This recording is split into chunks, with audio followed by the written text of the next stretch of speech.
Stem cell research is one of the new cutting-edge fields in modern medicine. The ability of stem cells to differentiate into any type of cells make them somewhat of a possible cure for a wide array of incurable diseases.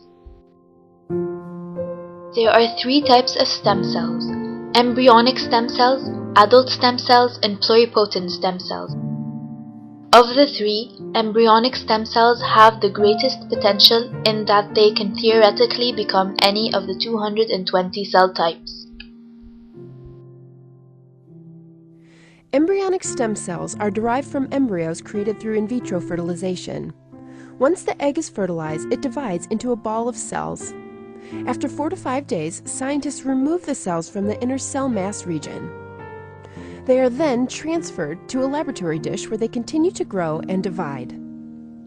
By adding different growth factors, it's possible to change these embryonic stem cells into different cell types, such as nerve, bone, muscle, and pancreatic. Embryonic stem cell research, and with severe restrictions on cloning and all the other things, holds the best opportunity to relieve the pain and suffering of Alzheimer's, Parkinson's, all these terrible, debilitating diseases.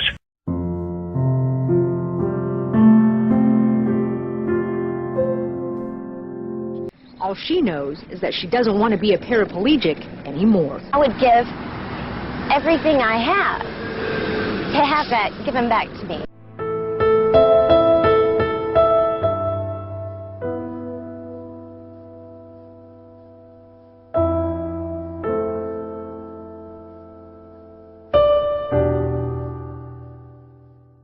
This is, in fact, human life. We ought not to be killing these human embryos, especially when we see so much success and potential in adult and amniotic fluid stem cell research. In that sense, people say protecting the unborn, but they're going to be destroyed anyway.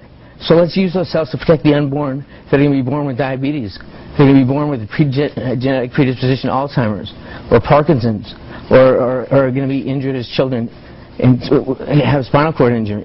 I mean, that's the pro-life position, because those cells are going to be wasted. That's what people need to understand.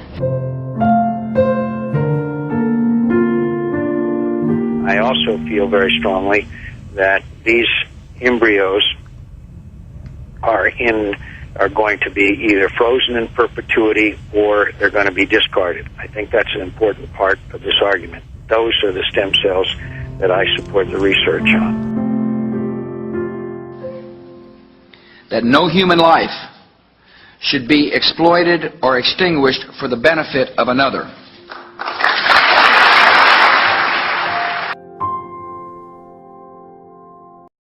As a person of faith, I believe we are called to care for each other and work to ease human suffering.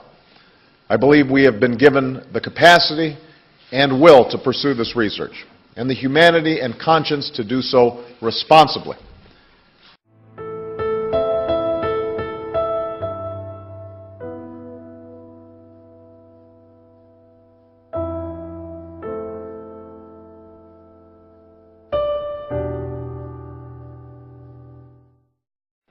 Today, with the executive order I am about to sign, we will bring the change that so many scientists and researchers, doctors and innovators, patients and loved ones have hoped for and fought for these past 8 years. We will lift the ban on federal funding for promising embryonic stem cell research.